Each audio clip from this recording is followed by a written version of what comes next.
ആണ്. എന്താണ് അഭിഷേകം എന്ന് ചോദിച്ചാൽ ഞാൻ ഇങ്ങനെ പറയുന്നു, ദൈവികമായ ഒരു പദ്ധതിക്ക് വേണ്ടി, ദൈവികമായ ഒരു പർപ്പസിന് വേണ്ടി, ദൈവികമായ ഒരു ലക്ഷ്യത്തിന് വേണ്ടി ഒരാളെ സെപ്പറേറ്റ് ചെയ്ത് മാറ്റി നിർത്തുന്ന സ്വർഗീയ നടപടിയുടെ പേരാണ് അഭിഷേകം എന്ന് പറയുന്നത്. സാധാരണഗതിയിൽ നമ്മൾ അഭിഷേകം പ്രാപിച്ചിട്ടില്ലെന്നും അഭിഷേകം പ്രാപിക്കണമെന്നും അഭിഷേകം നഷ്ടപ്പെട്ടെന്നൊക്കെ നമ്മൾ പറയുന്നത് വേറെ സംഭവമാണ്.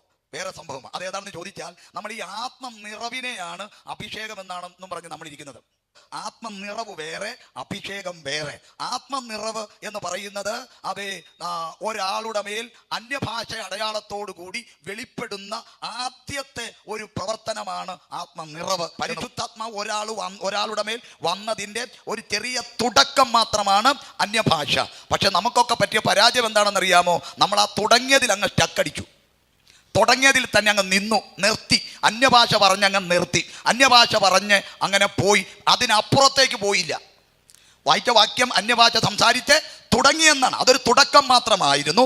എന്നാൽ അതിലൂടെ വേറെയും സംഭവങ്ങൾ നമ്മളിൽ നടക്കണമായിരുന്നു. ദാവീദിന്റെ മേൽ അഭിഷേകം വെളിപ്പെട്ടു. അവൻ ഒരിക്കലും രാജാവാകാൻ ഒരു സാധ്യതയുമില്ല. നിങ്ങൾ ഓർത്ത് നോക്കിക്കേ, ദാവീദിന്റെ പ്രാർത്ഥന എന്തായിരിക്കും? നിലവിൽ 100 ആടുകളുണ്ട്, ഇതൊരു 200 ആടാകണം എന്നുള്ളതായിരിക്കും പ്രാർത്ഥന. അവന്റെ അപ്പന്റെ അമ്മയുടെ പ്രാർത്ഥന ആ ആടുകൾക്ക് എല്ലാം കേക്കേറാനുള്ള വലിയ വിശാലമായ ഒരാലയം ഉണ്ടാകണമെന്നായിരിക്കും പ്രാർത്ഥന. ഒരിക്കലും കൊട്ടാരം എന്നത് അവന്റെ നാവിൽ പോലും വരത്തില്ല. പക്ഷേ അതിന് സാധ്യതയില്ലാത്തിടത്ത് ആ ദാവീദിന്റെ മേൽ അഭിഷേകം വെളിപ്പെട്ടപ്പോൾ അവൻ ചെല്ലേണ്ട ഇടത്ത് അഭിഷേകം അവനെ കൊണ്ടുപോയി എത്തിച്ചതിനെയാണ് അഭിഷേകം എന്ന് പറയുന്നത്. ആയിരിക്കും അഭിഷേകം ഒരാളുടെ മേൽ വെളിപ്പെട്ടാൽ നമുക്ക് അസാധ്യമായ കാര്യം, നമുക്ക് പറ്റാത്ത കാര്യം, നമുക്കൊക്കാത്ത കാര്യം അഭിഷേകം പരിഹരിക്കും. ഇന്ന് രാത്രി കുഞ്ഞുങ്ങളോട് ഞാൻ നിങ്ങളോട് പറയുന്നു, ആരും ചെയ്യാത്തത് നിങ്ങൾ ചെയ്യാൻ തയ്യാറായാൽ ആർക്കും കിട്ടാത്തത് ദൈവം നിനക്ക് തരും. എന്നൂടെ പറയുന്നു, നിന്റെ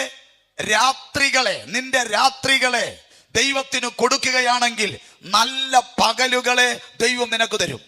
ഇന്ന് രാത്രിയിൽ തലമുറകളുടെ മേൽ ഒരു വലിയ അഭിഷേകം ഈ രാത്രി ചലിക്കട്ടെ. നിങ്ങളുടെ തലമുറ എവിടെയാണോ സ്റ്റക്കായി കിടക്കുന്നത്, എവിടെയാണ് ലോക്കായി കിടക്കുന്നത്, ആ ലോക്കുകളെ പൊട്ടിക്കാൻ അഭിഷേകത്തിന് പറ്റും.